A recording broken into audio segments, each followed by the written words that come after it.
Well, I'm very, I really enjoy pointing this out, especially when I'm down in South Arlington, and I've done a lot of door knocking and campaigning in South Arlington already.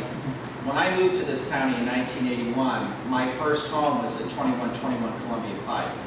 I lived in an apartment at 2121 for a couple of years. I then moved over to Arlington Village, which is a phenomenally pastoral, 595-unit townhouse enclave just a little west and south of Bob and Edith's. I'm sure a lot of you folks know where Bob and Edith's is. You know, it's not quite Posh's Cafe, but it's, you know, pretty good food, especially at 3 in the morning.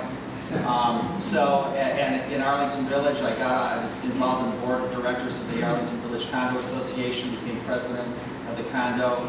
As I indicated in my opening remarks, I was on the CPRO board. So I had a lot of time and effort and pleasure invested on Columbia Pike. Let me just mention briefly an issue that I was involved in down there as well.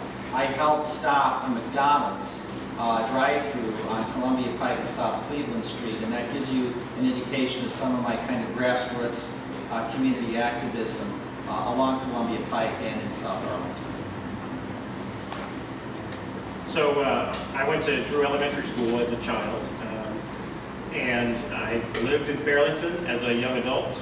Him and I lived there for a few years, and I've, in this campaign, made it a point to walk the neighborhoods up and down Columbia Pike. So I've been up one side of Columbia Pike all the way to the Fairfax line, up the other side of Columbia Pike all the way back down to the Air Force Memorial, and made it my business to talk to people about, you know, what are their issues, what's on their minds, and I'll say that, you know, in terms of the streetcar, there is certainly not unanimous support for it, and it's clearly an issue that is, you know, discussed in the neighborhoods there as well. But I found pretty strong support for it, and that people wanted the transit choices, they wanted the investment in their community, and they thought that it would do it would help to address traffic congestion there and to meet what they see as the growing needs of the community over the next, not just 1 to 2 years, but over the next 5, 10, and 20 years. And when you look back at the history of the Columbia Pike plan, there are really, time's up, so save that part for the next answer.